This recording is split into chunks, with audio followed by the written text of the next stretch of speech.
Hi, good evening, everyone. Can anyone hear me? Yeah, we can hear you. Good evening. Okay. So, good evening, everyone, and we're all welcome to class. So before we get started, I'd love to give 5 minutes interval, like break, for us to not break per se, but for us to go back to our WhatsApp groups and remind our mates to join the call at exactly 5:05. We're going to get started. Our facilitator is in the class already. So please remind your mates to join the call. Thank you.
Good day, everyone. Who's moderating today?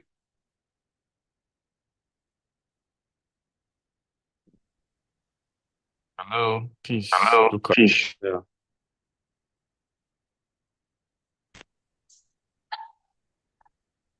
Edie, can you hear me? I can hear you clearly. Okay, it's already fine. I said, who's host today? Peace is you. Yes, it's his. Okay. What's the situation? We kind of have quite a low class attendance. Why is that? Because today is Friday.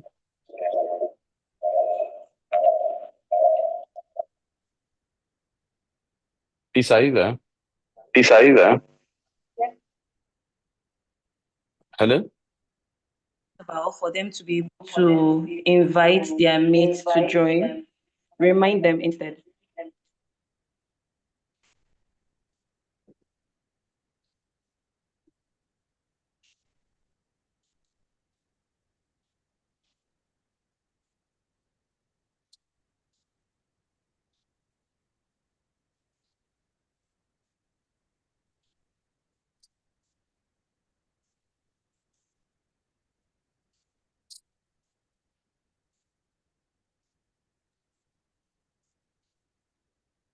Okay, so it's 5 already, and we're going to get started. Okay, so good evening again, once again. Good evening, everyone. You're all welcome to class. And today we're going to be talking about a very, very interesting topic, right? Something that affects each and every one of us. And I believe that we must have all seen the flyer for today's class. So our facilitator is not someone that needs an introduction, right? Um, so I think without any much ado, I would yield the mic to our facilitator for today. Edie, you have the mic, sir. Thank you very much, Peace, and great work you're doing. Meanwhile, I love your gown. If I was a woman, I'll ask for it. I'll just say the day you're going to wash it. I will kidnap. Peace, why do you run? I had to run, Peace, you Edie. run? Why are you running? Let me talk about it. If I was a lady, I'll say the day you wash it, I'll be outside waiting for you. It's a very nice gown, has a little trip to it. So, Samunda iti, tina pokeri, ri Now hold magana it. ahosa thought. Anyway, good day, everyone. Welcome to class today. I know everybody's thinking I'm in an exceptionally good mood. ED is not as dictatorial as it's supposed to be. Um, our class today, the Electoral Act. So I don't know whether you can see my screen. Yes, we You can see can. my screen. Okay, Yes, we it seems you're spotlighted. So let me bring my own video up and then spotlight my own video. can. So from my background, spotlight. Please maybe you have to take down your video. I don't know. It's not showing on my own end. I can't see my own slides. Can you see it now? Okay. Yeah, but my slides are not showing. I don't know why. But we can see your slide. Oh, you can? I Yes. can't. I can't on this side. Should I share it from my end? I think it's best I share it on my end. I don't know Okay. for what reason it's not showing. You guys should just give me a second. Good day, everyone.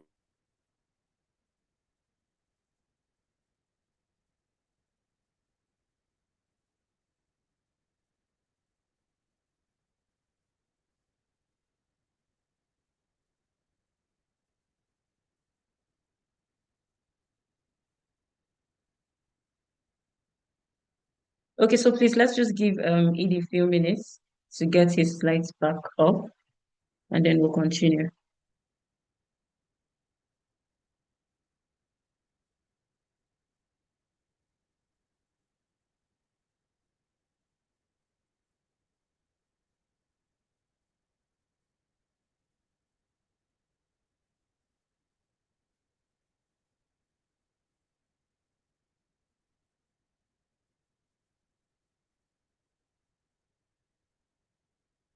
Okay, like I asked, what does everybody think about the Electoral Act? Can we hear those conversations? Yeah, great. So, can anybody tell me what they think about the Electoral Act? You could just type in the chat box.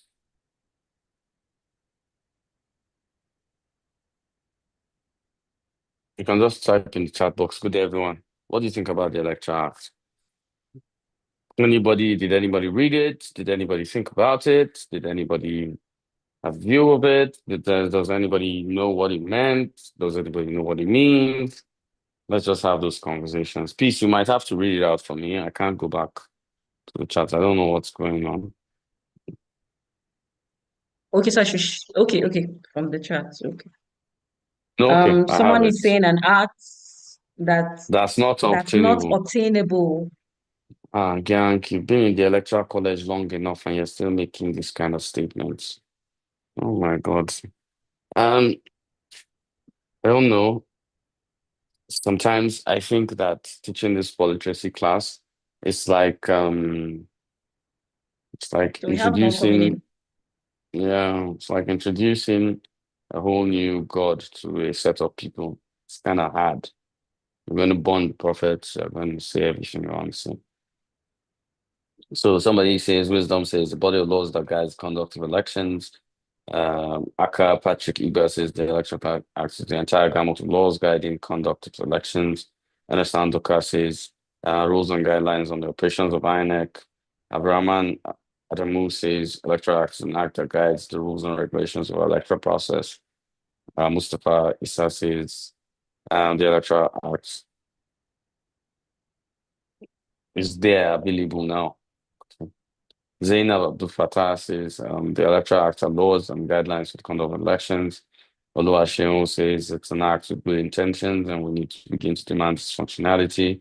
Paul says it's basically the law that handles elections and electoral matters inconclusive. We signed the law in 22. No, the Electoral Act, and I need to correct this, the Electoral Act has existed since democracy began in 1999. What was amended in 2022 was the Electoral Act. There were multiple amendments made to it in 2022. So it was not signed into law in 2022. The amendments were signed into law in 2022. The Electoral Act has existed since we've had democracy. So we'll delve into the Electoral Act. Now, the Electoral Act starts with Section 1, and Section 1 talks about the Independent National Electoral Commission, which is INEC, shall be responsible for organizing, undertaking, and supervising all elections is what empowers INEC to do the things it does. Section 2 goes on to say INEC shall not be subject to the direction or control of any other authority or person.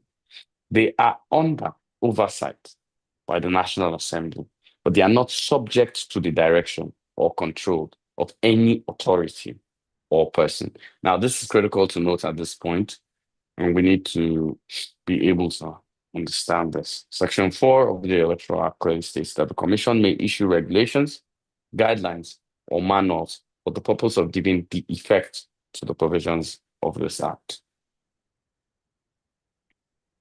So now we're going to voter registration. Now, Section 9(1) clearly states the Commission shall compile, maintain, and update on a continuous basis a national register of voters.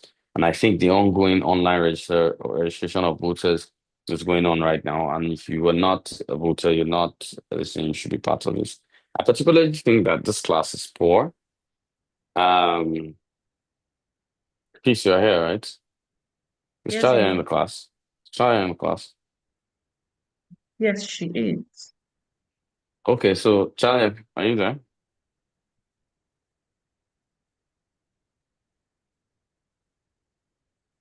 Miriam, since you second Lisa. Yes, Miriam, are you please. there?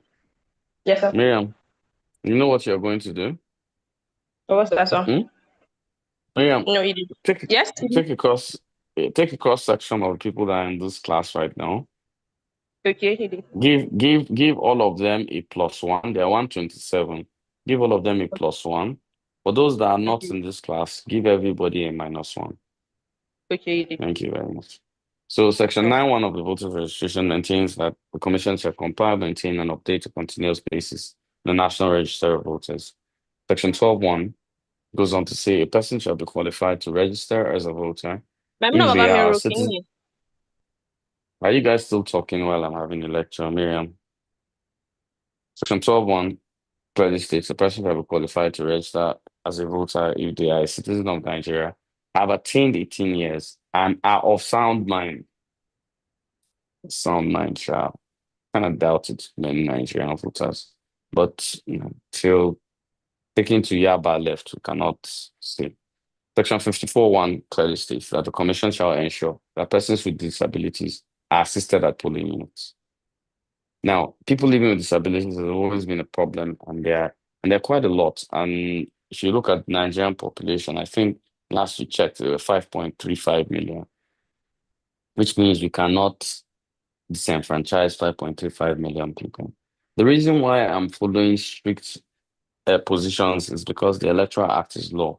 I cannot create something outside the Electoral Act.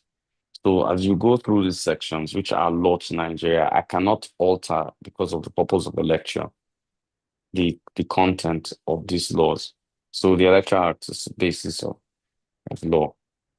So now we'll go to election timelines. Now, Section 28(1) clearly says that INEC shall not, later than 360 days before the appointed day of election, publish a notice of election. Now, 21 is, of course, talking about appointed publishing notice of election, meaning inform. It must have put out the notification earlier, but now the notice of election contains the aspirants that are running, parties that are participating, and etc. And the timelines for the entire election. Section 29(1) clearly states every political party shall not later than 180 days before the election submit to the commission the list of its candidates. 180 days, that's quite a lot of time. 6 months, if we're correct. That's the new act. That was an amendment made in 2022. So Section 84(1), so now talking about political party and primaries, and you've done this in your part. So a political party seeking to nominate candidates shall hold direct, indirect primaries or consensus for aspirants. Now, we all know this. Section 84(2) goes to say the procedure for the nomination of candidates shall be direct, indirect primaries or consensus. I won't dwell on this because you guys have moved around this. Now, the use of technology is, of course, protected by Section 47(2), which clearly states the person intending to vote shall be verified by the same person on the register of voters by the use of the bimodal voter accreditation system, BVAS. Section 65 also goes on to back this up and says that the presiding officer shall transfer results. The presiding officer shall transfer results, including total number of accredited voters from the polling unit, directly to the collation system. Section 66 states that the polling unit results shall be transmitted in a manner prescribed by the Commission. I know why I highlighted this Section 66, because INEC boasted about automatic transmission of elections, but the truth is, INEC still is empowered with the manner prescribed by it to transmit election results. This was a problem in 2023, and a lot of people disagreed with it, but this is the law. So INEC was in the right legally, but in the wrong morally, and a lot of people lost interest in the institution based on this decision. But anyway, here we are. Legally, INEC has the power. So now we're going to campaigns and hate speech.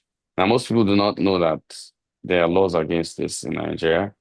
So 92(1) clearly states no political campaign shall be tainted with abusive language or likely to injure religious, ethnic, or sectional feelings. I repeat, no political campaign shall be tainted with abusive language or likely to injure religious, ethnic, and sectional feelings. Section 94(1) goes on to say, campaigns shall commence 150 days before polling and end 24 hours to the election day. For those that are printing poster in Abuja on our mandate to stand, for ADC that is posting posters of whoever Michi and Kola are talking, they are all in infringement of 94(1) of the Electoral Act. Section 97 goes on to say no candidate or party shall campaign based on religion, tribe, or sectional reason. This has been broken by a lot of parties. In 2023, it was broken by the APC when they felt it was the South's turn. It was broken by the Labour Party when people said, it's different to say it, but to campaign based on an Igbo man has not been president. It's wrong also. So no candidate or party shall campaign based on religion, tribe, or sectional reason. I need to make this critically clear. We break this, but we do not even know it's part of the laws of Nigeria. Now, I'll go into campaign finance in section 85(1) clearly states every political party shall give the commission at least 21 days notice of any convention, congress, conference, or meeting. This is critical because a lot of reasons why some people's general meetings are thrown out, some people, this is for everyone. Now, section 88(2) goes on to say the maximum election expenses to be incurred by a presidential candidate shall not exceed 5 billion naira. Now, I'll tell you, every political party that scored 1 million votes broke this rule. People that scored 1 million votes, APC, PDP, Labour Party, and NPP, all broke this rule preceding primaries.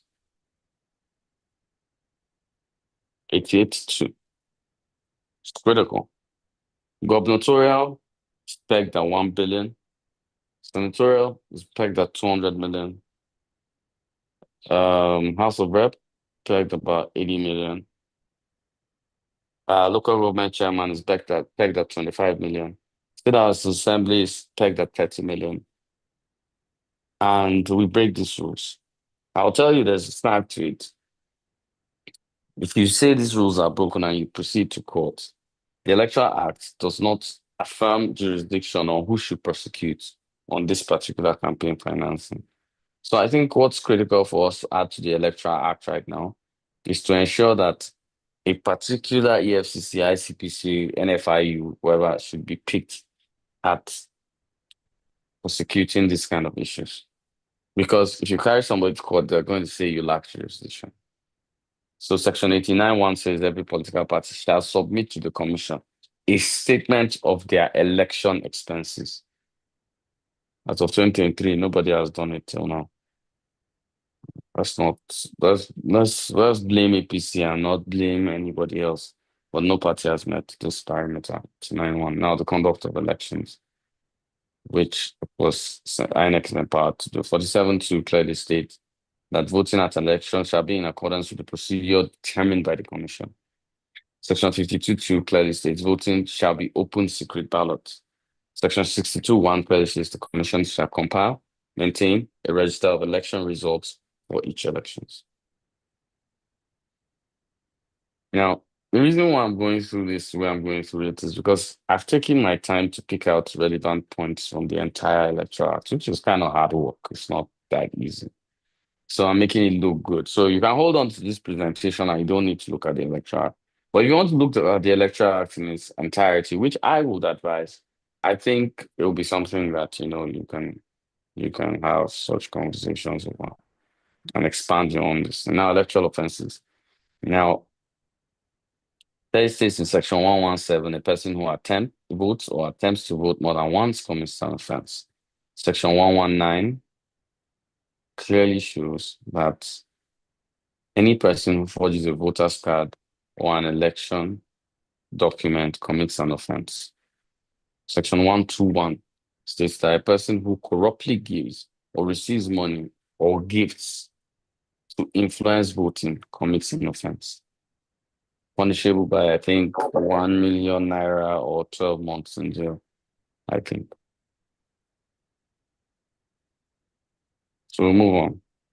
Now, electoral disputes. Section 132(7) clearly states an election petition shall be filed 21 days after the date of the declaration of results. Section 132(8) clearly states the tribunal shall deliver judgment in writing within 180 days from the date of filing the petition, meaning no election. And this was cut down the long election things, like I remember Peter Obi went through in Anambra, a few others went through. It's a long electoral process. So now it's cut down by the amendments. And now Section 133 clearly states an appeal arising from a decision of an election tribunal shall be heard and disposed of within 60 days. It was done on the presidential election. It was done on quite a lot of elections, just Plateau, Kano, etc. Now, reforms in the 2022 key reforms in 2022 amendments was BVAS was now fully recognized, which means that we can now start to discuss, BVAS being a part of the system. Electronic transmission of results were legalized. If INEC doesn't choose to use it, now that is INEC. Now that's bigger. You can find the resource for that. As for viewers, you can find that with section 47.2 on the Electoral Act. For the electronic transmission of results legalized, you have section 60, beginning 56. Then improved INEC independence. That was section 1 and 2 of the Electoral Act. Now, transparent and monitored party primaries, section 84. If you look into section 84, it'll expand that. Now, improved provisions for voter inclusion and accessibility. We can refer to section 54.1 of the Electoral Act. Like I said, I can't alter this class more because it's law. Now, challenges of the Electoral Act are low public awareness. Now, I'll quickly tell you, and you don't need a CAT scan to tell you, yeah, not only do about 90% of Nigerians don't know the Electoral Act, I'll say most lawyers don't even understand. No, I've never even opened it. So it's funny that I've been invited on different for TV, radio, etc. Lawyers, senior advocates, and etc. And the awareness on the Electoral Act is poor. Nigerians don't even know what the law is, whatever. There's also weak enforcement of offenses. Now, the offenses in the Electoral Act, most people do not, because INEC cannot, it's not, how do I put it, a law enforcement agency. Cannot prosecute. Nobody's tasked with prosecuting all these offenses within the Electoral Act. So there's dilly-dally. Sometimes it's poor. Next will be political interference. The incumbent party always uses the Electoral Act to his own ends and his own, and tries to, make a fuss or mockery out of everything, which puts everybody into an issue with what they're doing. Now, what recommendations do we have for this? First and foremost, I think civic education using simplified format of the Electoral Act are key and necessary to the electorate understanding what the Electoral Act is and where the Electoral Act is headed. And then prosecution of offenders, meaning, like I said earlier, there must be a law enforcement agency tasked with getting to this point at the end and directing what this does. Now, why does the Electoral Act matter? One, it strengthens democracy. As much as we do not understand, it brings together, it gives us a framework in which our democracy can operate. Now, because that can operate, clearly tells us what can be done and what cannot be done. Democracy is not a highway, it's an organized trajectory to improve elections in a nation, sovereign nation. Now, it empowers citizens to vote wisely. Now, you know who is not following the Electoral Act, who has broken the laws, campaign financing. You know who has, you know who has gone out of the way with things. You know who has done a few things. Empowers you if you understand the Electoral Act. Now, it reduces the electoral fraud if you understand what should be legally clear and what should be legally clear. So, it also encourages accountability on both sides, by INEC, the electorate, etc., and people running for office. It restores public trust in elections as if it's used right, if people understand it. So that's clear. So my final call on this class is not long because you need to read the Electoral Act. I cannot, it's law, so I can talk about different parts and make it such a boring class. But I didn't want to do that. I just took my time to pick out the necessary parts you want to look at, necessary key sections you want to look at. So what is the final call for it? Know it, demand it, defend it. This is critical for the Electoral Act. Now, the Electoral Act is your democratic right and protection. Use it to build a better Nigeria. Thank you, everyone. Short class, very short, precise, direct to the point. Because of course, it's a class that's based on law. So thank you, everyone. And I'll move to questions on the Electoral Act. Same questions, do not ask me what any cannot answer. Thank you, everyone. Okay, thank you so much, Edie. And of course, it's time for questions. So if you have any questions, you can indicate by raising up your hand or just drop your question in the chat box and we're going to read it out. So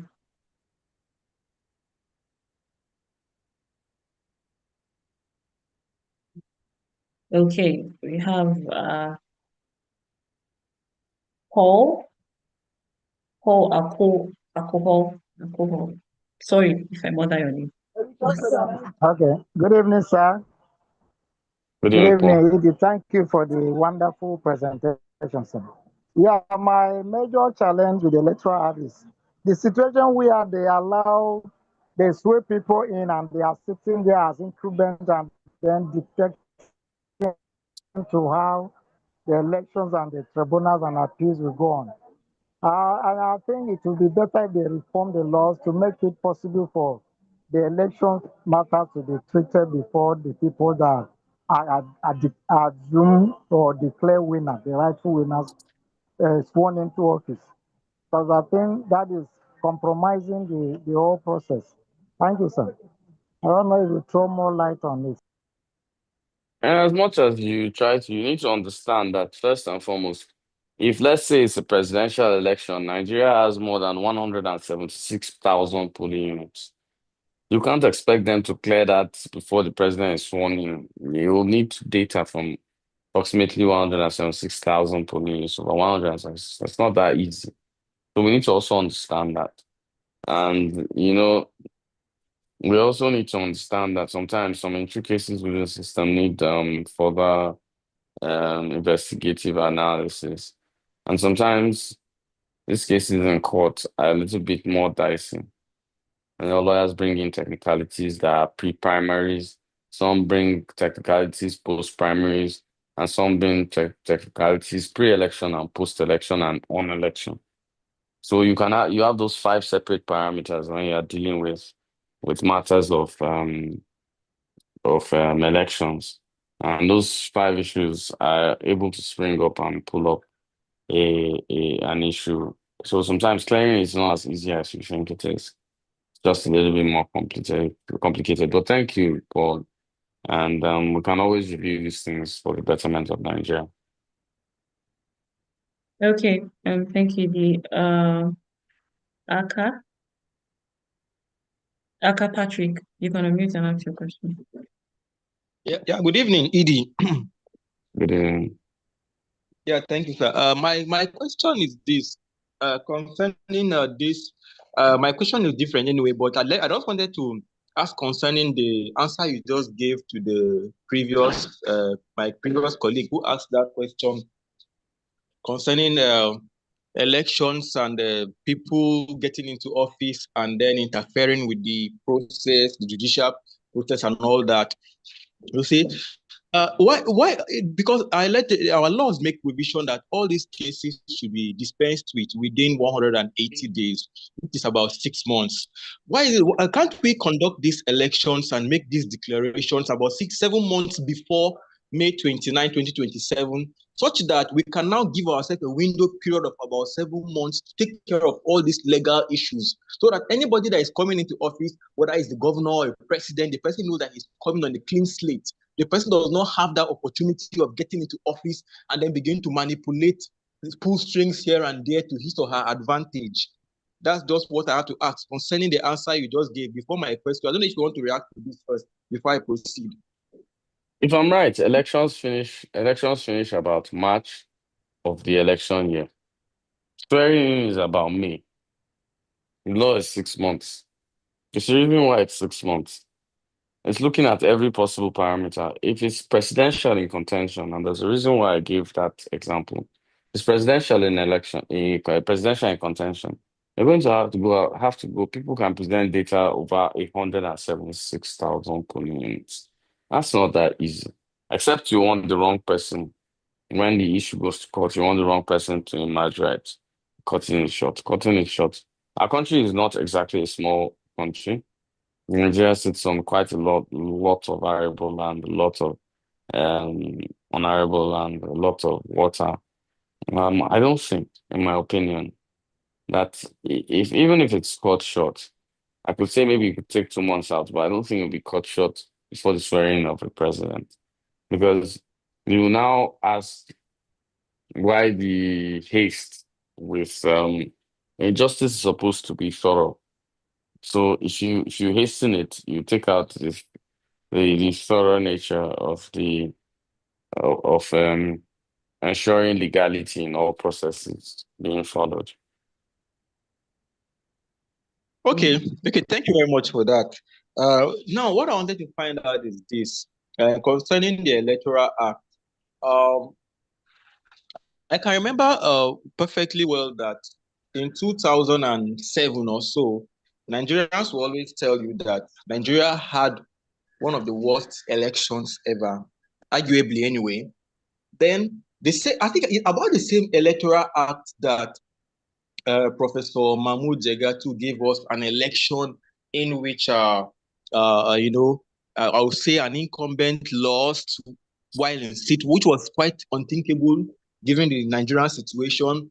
And not just the incumbent at the center, majority of the members of his party in the National Assembly also did not come back. In fact, that party that was in power pre-2015 came back after the 2015 election as minority. You understand? So based on that, a good number of persons will hammer on the fact that the integrity of the person is very, very important as well. So what I'm trying to say in essence is that no matter I don't know, what do you make of this, the person involved? Because no matter how we do these laws, if we are unable to, appoint officials that are completely non-partisan, officials that have integrity, officials that value the process, even if there are issues with the laws, we are sure of getting some kind of, credible elections that will be largely acceptable.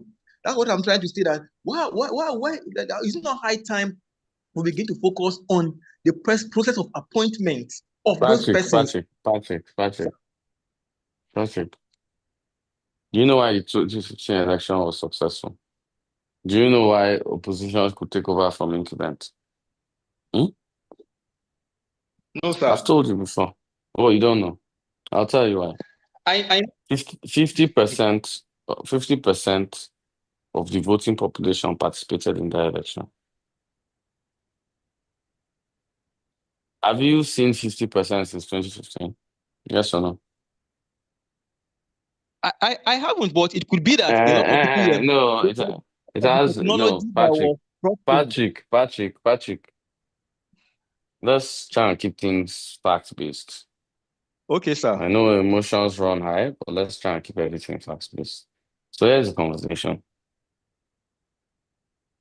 An election can only be deemed credible when a subsequent fractional number of people participate. If that subsequent fractional number do not participate, it means it leaves rooms for bootlegging with the two collation centers and etc. If Nigeria can guarantee a 50% at least right now, I will tell you the mandate of the people shall win. But if you don't, politicians anywhere in the world will attempt to rig the system. So it has nothing to do with the integrity of the person in office. It has more to do with the closed gaps by participating exceptionally. That's the truth. Okay. Thank you, Edie. Mustafa, you can unmute and ask your question. Please remember to keep it short. Others are waiting. Thank Okay, you. good evening. Thank you, Electoral College, for your usual enlightenment about election and democracy in Nigeria. While others are more focused on the general election, I think we are forgetting one thing. That is the primaries, where the candidate from the parties come. Nobody is talking about the process of selecting or electing the candidate from the parties. I'm talking about this because democracy main aim is to foster a, a good governance. But what we are experiencing from both the level, from local government level, state level, and even the federal, in which we have multi-party system, so many parties are there in power, and there is no change in the economy and livelihood of the people to that's hello. No, I'm We here. can I hear can hear you. you. Though you're breaking, but we can hear you. The autonomy for the local government by the governors from various states, from the 36 states, and nobody is talking about this, and they are all from our parties. I'm partisan politician, but this thing is worrisome. I think the Electoral Act has to be reviewed to provide rooms for laws that should strong laws, I mean, that will govern the selection of candidates by the parties. If at all, it will be better that the INEC conduct the primaries itself on behalf of the parties. Thank you. I need to state this, and I don't know how you guys missed this. I've spoken a lot about primaries. I've spoken about why primaries don't go the way they go in Nigeria. I've spoken about the poor participation of people in parties, leading to anybody emerging from a political party as the flag bearer. I've spoken numerously about it. I don't know whether you've been in the class, but I've spoken numerously about it. Even within this is why I didn't even dwell on it when I got to the primaries aspect of the Electoral Act. Because I spent a lot of time talking about it. I've shown you guys that if people do not participate in the primaries, anybody emerging from the party, and you've seen it practically within your cohort assignments. If a lot of you, if you're 123 and only that something participated, the person who has 10 people that will become your representatives. So I don't know why you are saying this now here, because I have overflogged the topic, I think. I've always told people that the way to change Nigeria's democracy is to join a political party, not vote. I've said that multiple times, multiple times. I've overflogged it. So today I'm not going to talk about it again. I'm just going to focus on the fact that we need to do more regards the Electoral Act. We need to even follow. And for everybody that's saying, let's bring in new laws, let's bring in new laws, let's bring in laws. Wait first, calm down. Or according to that content creator, Jira. The laws that you have now, are you even following it? You want to bring new laws that you don't even care about. So let's keep it a little straight. Mhm. Thank you. Okay, Mohammed Faisal, you can unmute and ask your question. Hello, good afternoon. Good evening, sorry. Evening. Okay, my question is actually about the Electoral Act. I believe very soon there will be another Electoral Act reform. Currently, we are using the 2022. So my question is, what strategies can we, the youth, use in order to push for amendment in the current Electoral Act that will end up favoring us in political inclusion? First and foremost, I'll tell you that you should attend the constitutional hearings of the amendments to be made to the Election Act, of the amendments to be made to the Constitution of the Federal Republic of Nigeria. They will go across every region discussing these matters. Now, when these things happen, what's surprising is how few people attend, few people engage, or few people participate. In the end, those laws end up dictating things for us. So if you ask me, I'll tell you, try to attend those conversations en masse. I'm surprised I've not heard from a woman here today, but that's the only suggestion I can give. Thanks. Okay. Oku Otupe. Otupe, you can unmute and ask your question. Good evening, everyone. Zakaria, yeah, go ahead. Good evening. Good evening, Mr. Kule. Good I'm evening. privileged to be among this court. Mine is not just like a question. It's just like a kind of debate. Somehow, I disagree with you on the issue of participation because I believe that the mechanism, people like the electoral chairman, once they jeopardize the vote of the people, it doesn't really matter about the participation of the people. I remember the election that brought in the correct president we have, and how a lot of us in our communities we mobilized to vote for LP, and what happened at the end of the day. So for me, it is not just about just the participation of the numbers of people or the attendance, but also the people who are expected to play their own role in making sure they don't jeopardize the effort, the votes of the people. That also really matters. Thank you, sir. You know, I've always told people that there's always an emotional perspective to conversations. I'm sorry, I don't involve myself in emotional perspectives. And it's okay to differ in your opinion. But when your opinion is not backed by facts, it's ignorance. And I'll be critical about it. You didn't monitor any election. You didn't oversee states. You didn't oversee the country based on elections. You were not sure of the numbers that were presented. You just felt because LP, which you supported, should win an election, means that I'm sure you do not have a problem with Abia State. You do not also have a problem with Peter Obi winning Lagos, but you have a problem with him not winning Nigeria. So INEC was fair with Lagos, but unfair with Nigeria. Listen to yourself. Listen to yourself. I cannot, and I've said I will not, and I'm saying it clearly again. I work within too many parameters. I work within too many things that deal with data that I cannot accept an emotional argument. So it's okay for you to disagree, but I'll tell you disagree in total ignorance. And I wouldn't mince words with that. And here are the positions clear.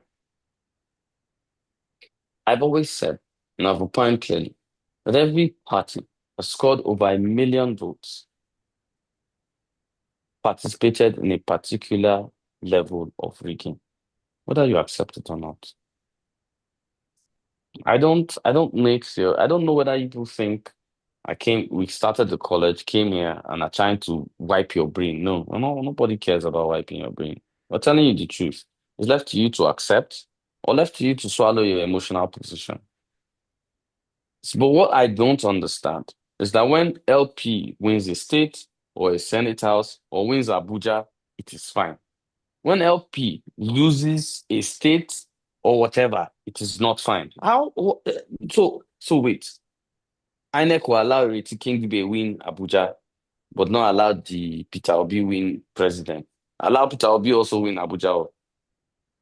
You allow Peter Obi win Lagos, but not allow him win. Are you joking?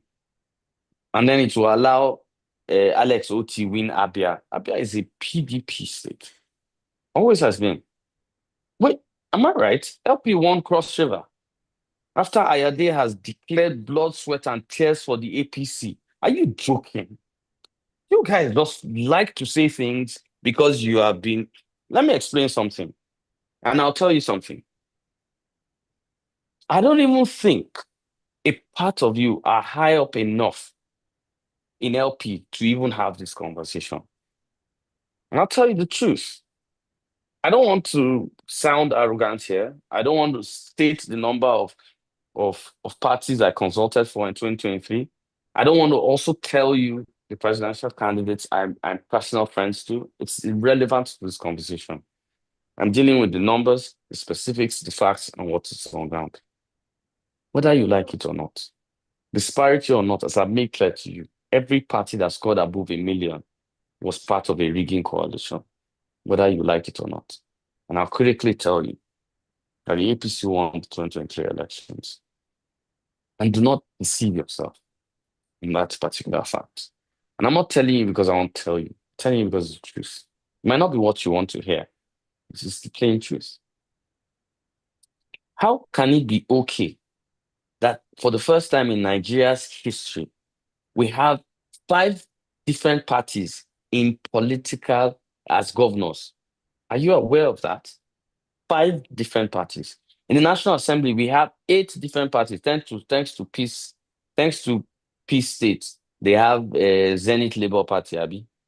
Thanks to peace states, contributed to 8. It was 7 before. Not contributed to 8. Yeah, but thanks to peace party. We have the most diverse election Nigeria has ever had in its history. And I'm going to also tell you, data-wise, the 2023 elections is the most safe election. I'm not saying it was perfect. Please do not misquote me. It is the most safe elections in Nigeria's history. I headed Lagos on behalf of the EU monitoring group. Lagos, preceding Lagos history, Lagos has 10,300 and something polling units.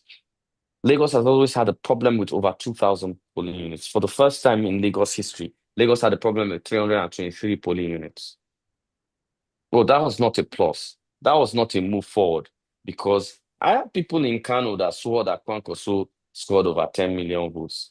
I have people that think Kola Abiola won the election. Now, if you want us to talk like that, let's talk like that now. Let's throw our sensibilities into the wind. The case was taken to court. Atiku and Peter Obi brought up, and you can go back to the court proceedings, they are public information. They brought up Arise TV arguments by Rufai Hussein as evidence. They couldn't bring up to, and I'm the one telling you, up to 50 polling agents out of 176,000 polling agents to argue the matter that there was rigging and discrepancies. So they should cancel an election and give it to somebody over 50 polling units which had discrepancies out of the 176,000. Do you hear yourselves sometimes? Do you hear yourselves?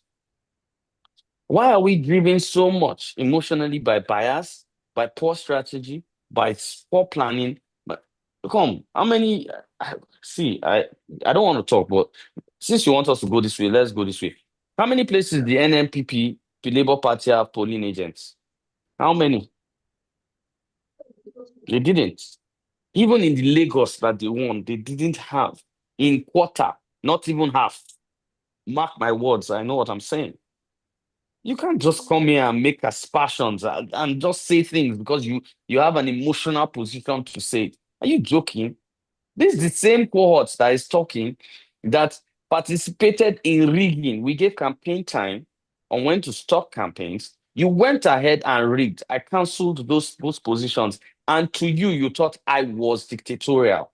You're lucky I did not close your group and kick your entire party out of the school. I could have. I have the power to.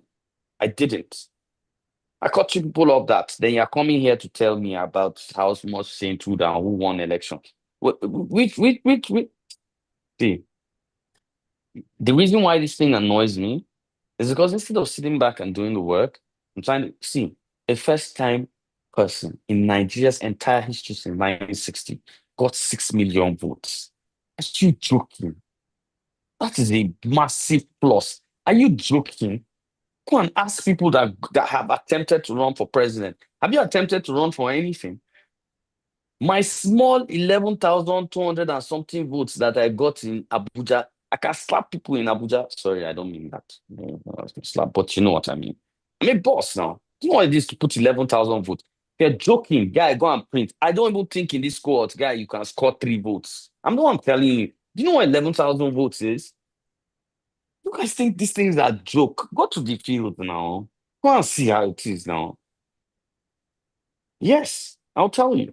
The PDP presented a northern candidate. The PDP was greatest opposition, split its position into, and if you gather Atiku, Peter Obi, and Kwankwaso's votes, you have 12 million votes. Meaning opposition had 12 million votes to play with. But guess what you did? You spread it around. Which is why you lost an election. Just think, the present president won with 8 million votes. 8. With more than 13 million votes in opposition. That is the worst opposition to win president election in Nigeria's history. meaning Tinubu is the most opposed president that has won. But did he win that election? Yes, he did. But instead of galvanizing this and saying, okay, we'll consolidate, we made a mistake with this thing, you come with the emotional, I don't agree with you. I don't need you to agree with me. For you to not agree with me, you need information, facts. I've told you when you come to the electoral college, your point is clear. You must present facts. Don't give me emotional tantrums. I don't tolerate it. It is poor. It is like, I don't need to care whether you doubt, what do you know about things? The truth is this, and I must make it clear. 2023 was not, I can tell you the only discrepancy I have with 2023 elections. INEC promised it was going to make electronic transmission. It did not. But I also understand that INEC is within the powers to choose the mode of elections. I've read the Electoral Act. Your Peter Obi and your Atiku carried INEC, joined INEC and said INEC did not have the power. I don't know whether they read the Electoral Act or their lawyers were on colus or they were following Porting, that they did not read the Electoral Act and went to throw that thing outside. That's why they got the slap they got. But here's the conversation. Yeah, INEC morally promised. We all know that and broke it. But do not think in your entire that the best election process we have had in Nigeria is 2023 elections. Don't deceive yourself. It is. If you have 96 million voters and only 20-something million came out to participate, whose fault is it? It's the politicians. Whose fault? All of you were LP. Yeah, well done. LP on Twitter. Hey, PDP on Facebook. Even join Peace that is here. Peace is a PDP person. Be doing as if I don't know. I know, I know. So doing PDP is by carrying face, putting DP, hailing, arguing with APC people. Is that election? LP that was so strong in the so-called 2023 elections. Where were they in the local government elections? We see them, and they did. You cannot build an entire operation on emotional predictabilities. You cannot also even build an entire party on a messiah symbol, whether it's Atiku, it's Kwankwaso red cap, or it's black cap of LP, or it's Atiku's Babadiga, or whatever he uses to represent himself. So I get tired of having these conversations. I really do. It's strenuous for me. And I really don't care what you think. That's the truth. I really don't care what you think. Because you don't have data to back what you're saying. You don't have position to back what you're saying. You're just saying it because somebody said it. Another person said it. Another person said it. Another person said it. So it makes it true. If you tell a lie long enough, it becomes the truth. It doesn't become a truth to everybody. It becomes a truth to you. It's the same way you go and toast babe and you say, man, you say that my friend car, not my car. For the babe, mine now your car. But the truth be saying, no be your car. You've told yourself a lie too long. You started to believe the truth. So it's not about the characters in INEC. I'm not saying our processes are perfect. I'm not saying that.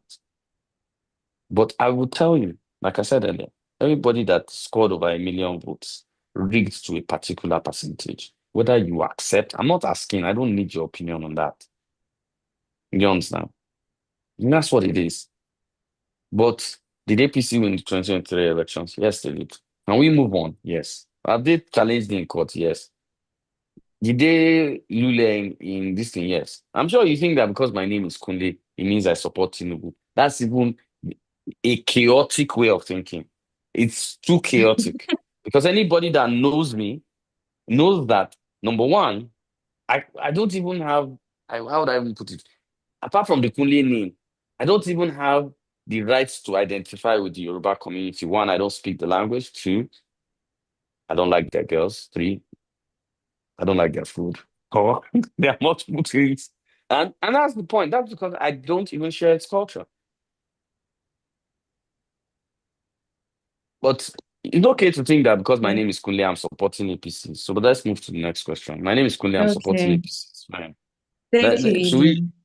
Please let me go and buy that cap with Emilocon or whatever, so that you Edie, thank you officially can so be much. calling me that. Thank you so Why are you much for cutting that. me short? Because I think why are you cutting me short? maybe I think I need to also remind you that you should keep it short. Others are waiting. Okay then, thank you. Okay, Naji. so the next okay, we have a question in the chat box. What is the position? This is from Susona Joshua Ngola. What is the position of the Electoral Act as amended on cross-carpeting to another party in terms of timelines and defection as witnessed in the National Assembly? What is the law slash Electoral Act saying on it? We taught you the Constitution. The Constitution supersedes an act. Constitution is the supreme law of the Federal Republic of Nigeria. Constitution supports freedom of expression. As long as it supports freedom of expression, cross-carpeting can never be an issue. Now, and what I'm going to make clear is that cross-carpeting in other countries or climes that have advanced democracy, it is the electorate that refuses to vote for the person. It is not that there are laws against them cross-carpeting.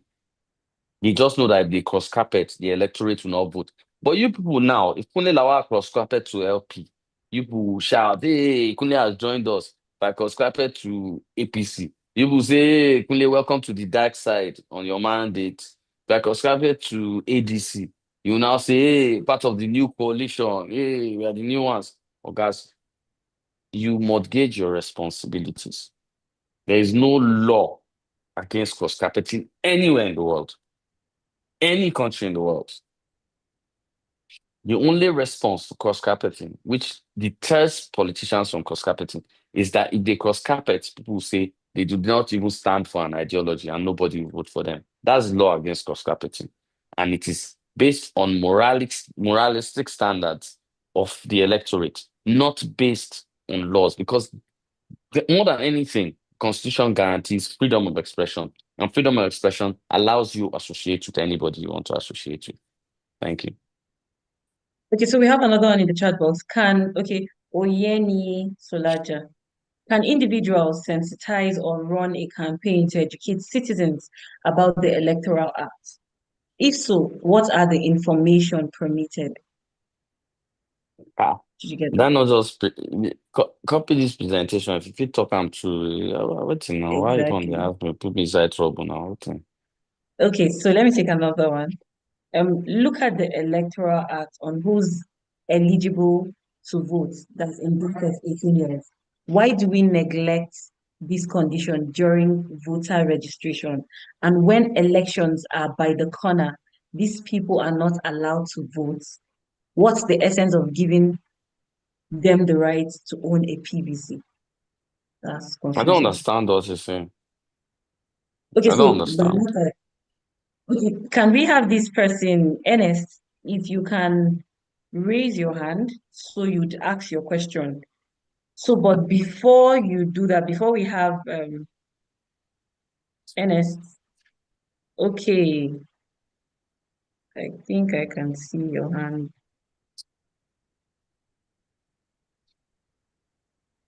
Okay, so Ernest, let's have you ask your question. Unmute and ask your question. Let's get clarity. Please remember to keep it short. Okay, sir. So my question is, during voter registration, according to the Electoral Act, except one is eligible by 18 years and above to vote. But you discover that minors, people less than 18, are allowed to own PVC by virtue of the registration until when elections are closed, or when on the day of election, you discover that they turn them down to vote, but they issue them the card during voting. And they're not up to 18 by then. I cannot speak for that, but one thing I know is that if you are going to be 18 by February 2027, you will be registered. What I cannot guarantee or what I don't know about is whether they register people that will not be that age. That one I cannot speak for that. If you have the information, please carry the information to INEC and go and deal with them. Me, I'm Kunle Lawal, I don't work for INEC. You carry it and go and deal with them, I show them. But for me, I don't know about that one. Technically, I don't. Okay. Ibrahim, Lisa. Ibrahim Adeleke, you can unmute. Fabia, Maria. Okay, thank you so much, Edie and everyone. Well, mine is just to attest to all that Edie have said concerning probably the 2023 election outcomes and the like. Well, I know it might not need my confirmation because the fact remains the fact. I'm talking because I've almost been on about three sides when it comes to electoral matters in this country. For example, I've served at several instances as an electoral officer, as a polling officer, where we get to hear firsthand, even at the supervisory level too. So where we get to, understand some things on a first-hand level basis. Then also at another instance, I've served severally as an observer.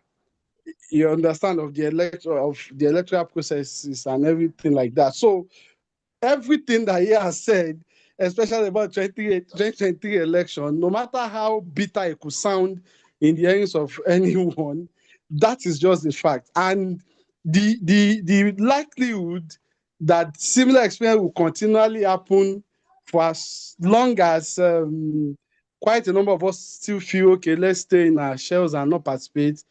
So the extent that the trend will still continue on and on like that. Well, like he has said, everybody might think, okay, this person speaking is an APC guy or is a PDP guy or something. Well, I will answer to that in the voice of our former late president, that I belong to everybody and also I belong to nobody. For nobody. Okay, thank you so much, Yeah. Ibrahim. Thank you. My Yes, thank you so namesake. much, Ibrahim. Thank you for that. He's my namesake now. So let me smile small. Nelson Ademe, you can unmute and ask your question. Okay, good evening, Edie and Good evening. other person. Okay, Edie, sir. Sorry, I really want to get more clarifications concerning these party affiliations and all the rest. Concerning cross-carpeting, which you explained earlier, I really want to get more clarifications, sir. In the case of Rivers State, I can remember vividly that one of the issues that was really lingering then was because the assembly members defected from PDP to APC from the early petition they had. Is it that it was a party that stipulated or that had the guidelines of if you cross-carpet from this particular political party to this other political party, you lose your position?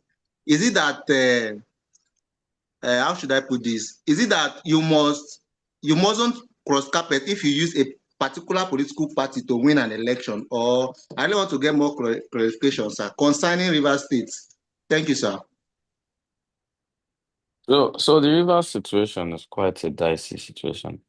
And I think where the issues really lay was that cross-carpeting in the legislative can be flagged, but it's on some party constitutions. So it's not exactly a Nigerian law. It's a party constitution thing. So it's really dicey, especially with what happened in Rivers and so much commotion. So I think the party claimed, I'm not really clear of the stance. I will need to look at a particular document before I actually clarify the statement, and I don't want to say anything that is wrong. So I think it was party situation more than it was the laws of Nigeria, because you see people cross-carpeting in National Assembly, which are also legislative, without so much ado. But I'd get back to you on that. I'll drop the answer in the list. I need to look at the document to confirm which way it went exactly. Okay. Thank you, Edie. So we have another question from Adeyemi Akim. Good evening. If the Electoral Act provides for election results to be generated electronically, What provisions of the Electoral Act enable the INEC to declare election results the old-fashioned way using pen and paper?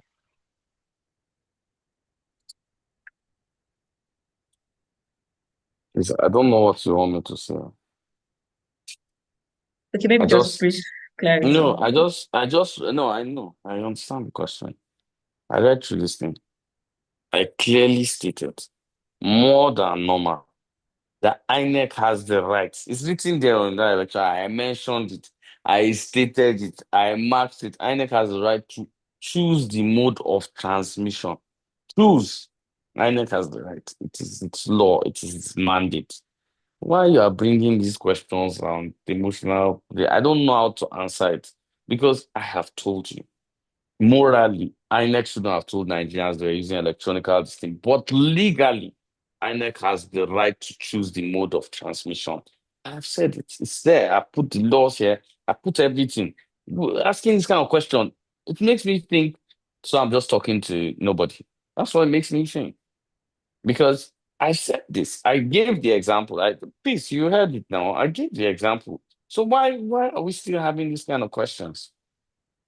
Okay, so Edie, I think your response, the question came before I was taking those raising of their hands, checking by the time this question was sent. I think it came in before your clarification.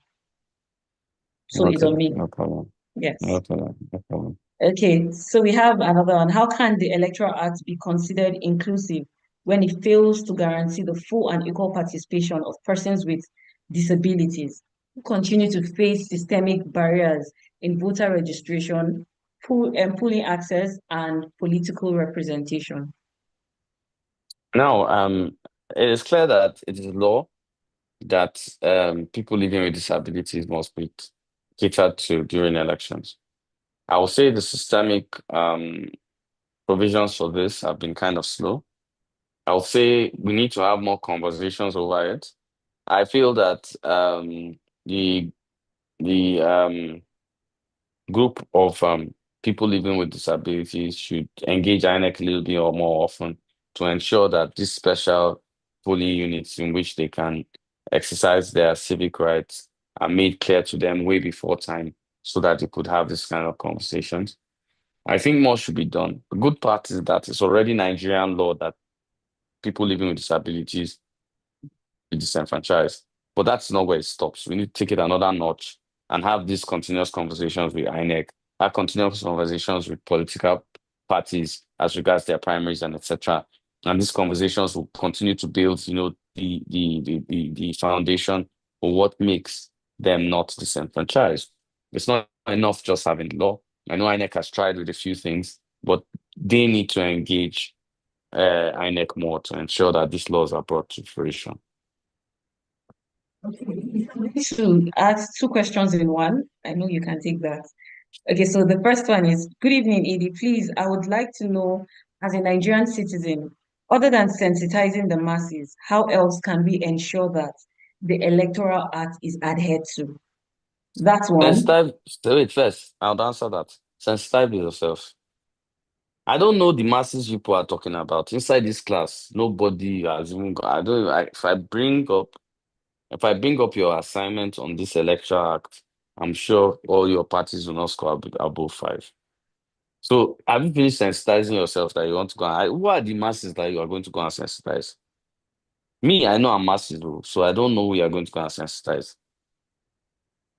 For me, I think the best gift anybody can do is to ensure that he's sensitized enough on the electoral before you talk about sensitizing the masses. Who is the masses? I don't even know what that language even means. So go ahead with the Okay. second question. Okay, so where is that question? Okay. Can a private citizen sue INEC for breaking a part of the Electoral Act? Private citizen sue INEC. Freedom of expression. You can. Nobody says you win. You can. Okay. Please, under what condition can elected politician defect without violating the law? As it is right now, any condition. So why are you asking me? You see them defecting now. Okay, considering the 2022 Electoral Act, in your opinion, sir, can we say that the measures put in place to prevent electoral malpractices and rigging were exercised during 2023 general elections? They were. Were they full? There's no foolproof solution. What you do is you keep mitigating and keep adapting. Criminals too are adapting now. It's just like when police say, "Okay, we now have dogs for people that are carrying drugs." People start trying to beat drugs off and swallowing pepper or eating something to ensure that dogs don't smell. As the Electoral Act advances and keeps trying to outsmart criminal elements to advance. So, elections and safeguarding elections is a continuous process of mitigating the risks down to the most minimal, and that's what elections are. There's no perfect elections anywhere in the world. There's no 100% perfect elections anywhere in the world. What you do is mitigate the risks or mitigate the fact that elections or ballots could be altered to the barest minimum. That's what everybody does. There's no perfect elections anywhere in the world. So don't expect it in Nigeria too. Okay, so let's take Oyola. Peter, you can unmute and ask your question. Good evening, everybody. Good evening, ED. Good evening, sir. Thanks so much for having us. Most of my question is going to be more of your personal opinion, like what you have to say. So, I'm trying to be informed. So I know that when it comes to Nigeria election, there is use of security officers. I mean, Nigeria police and the likes. But then it's more I don't know, so I want to know first. Is there a guidelines to what they actually meant to do? Like, is there a guidelines to read? Because many a times I do hear, I've not witnessed any, that they do hate in politicians in whatsoever act they want to carry out on election day. So I'm asking, is there really like a so to say guideline for this set of officers? And that is one. Secondly, on your personal opinion, sir, what mechanism do you think exists to hold INEC accountable if he fails in his own duty? And third question is Wait. Let me answer the two. Second, there are thank you. courts. I'll answer that quickly. First, there are guidelines to presiding officers, electoral officers, and whatever. They're all in the Electoral Act. If you read it, you'd have seen it. I just didn't dwell on it. So they're there. Not So not let me have your not third the question. not the electoral officer, the security, sir. Security. Yes, the security officers, the force. Which security officers, number one, cannot even carry ammunition at a polling unit. You hope you're aware. That is law. So which guideline do you want to give them again? That's the guideline they have. They're only there to stand by and watch and ensure compliance. So meaning that okay, no problem. Let me just. I feel like I feel like if they are there to observe, like more like they are there as an observer. Like sir, you and I know I don't like know. I know you do, sir. I Like don't when know. Seriously, I don't. Nigerians, you are sending an officer that is not harmed, and then to put a set or a ring number of people in order based on uniform or whatsoever. It's not like you are just literally sending this person there just to watch and that's all. And I'm saying if not being armed is the only guideline, it's as good as there's no need having them, so to say. If we're actually sending these people, yes, because how will let's say one or two in the midst of say 20 like FT men. I don't know, but then it's kind of sounding as if it doesn't really make sense to me. Let me ask you a Maybe to question. me alone, Let me sir. ask you a question. Were there 20 FT men in your polling unit? There should be more. There should be more. Did they overthrow what happened in your polling unit? No, but let's assume they were. Can Eh, no, why they should did we not. presume? Why should we assume? Why should I assume you were? We kind of project for the worst to happen and put measures in place. Why should I assume? So you see, this is the what they call it. The what they call it, the nightmarish Nigerian dream. So you just want Nigeria to fail so bad that you're already planning for something that has not happened. Meanwhile, everybody that has worked on probably 10 elections, 5 elections, have planned and seen that this is the way it goes, and it hasn't gone bad. But you want to.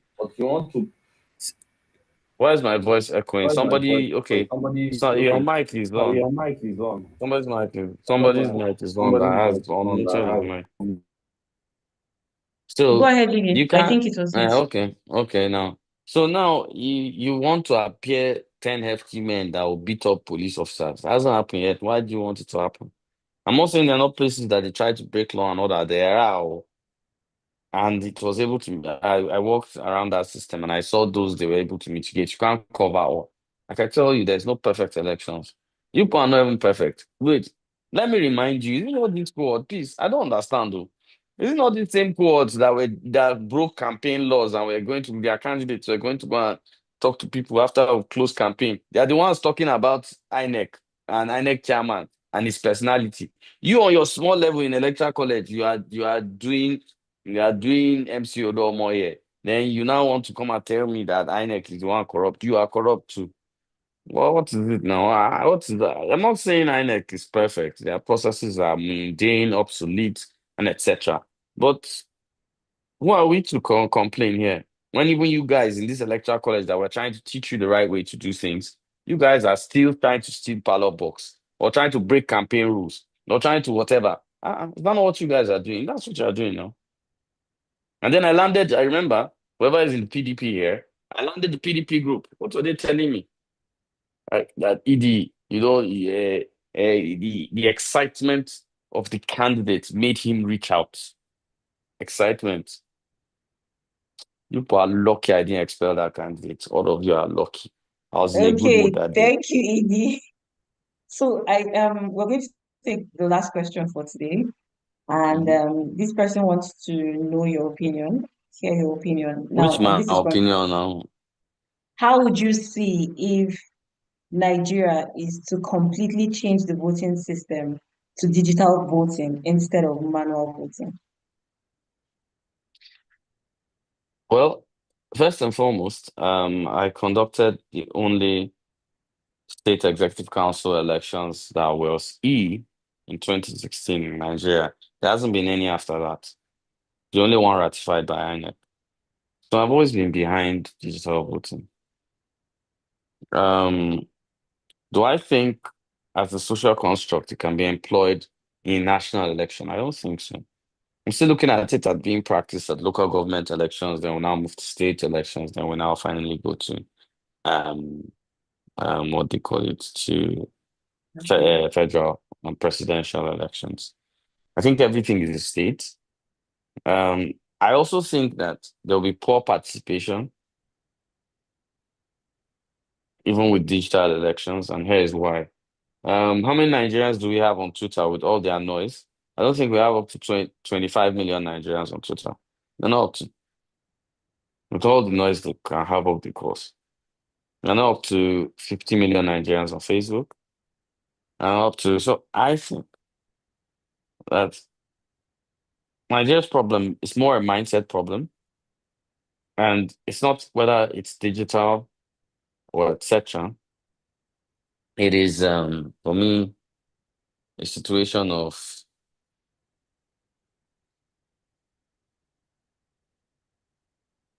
um trying to how do I put it?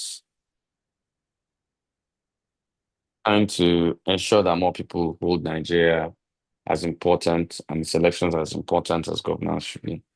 The last guy that was talking leaves a question that wasn't done asking his question or was being muted. You were muted because I was echoing. That's why you're being muted. And the way you people are entitled as if we don't have the power to mute you. You came here for free class. We will mute you when we feel like. if you ought to go and start your electoral college.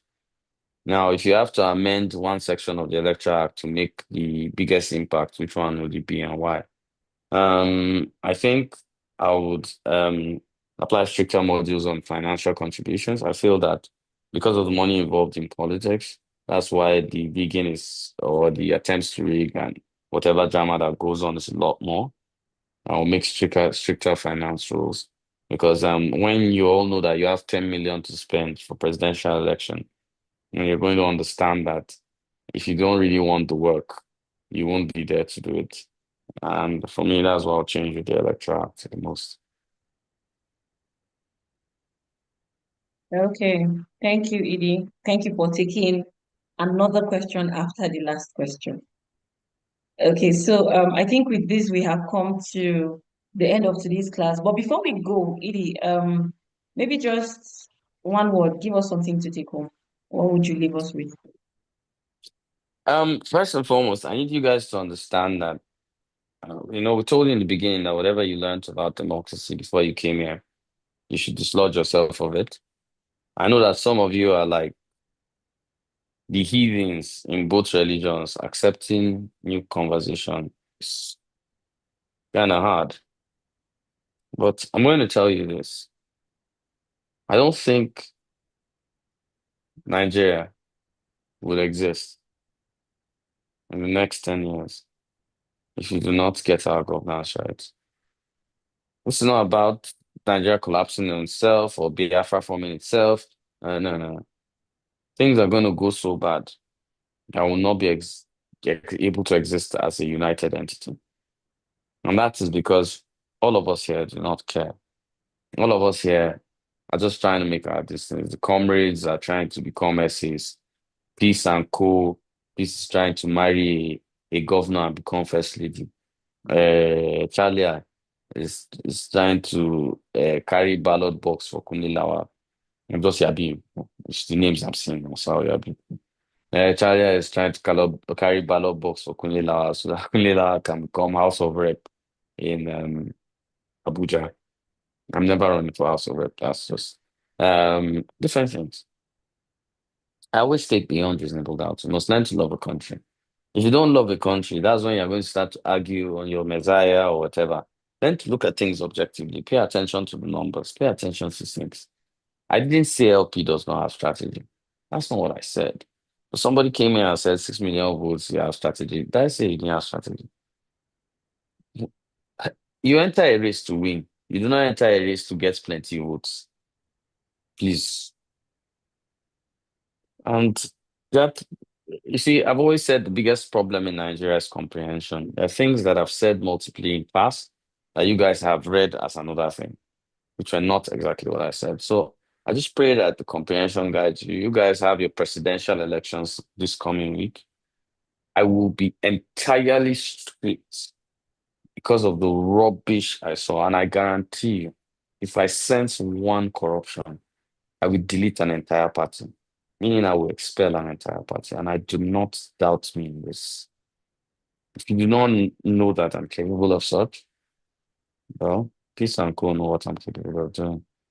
I will not mince any words because I will not raise or have people that carry the electoral college certificates, that are ballot box snatchers, that are discreditable to the Electoral Act, that are totally disruptive to an economic system on a very micro scale.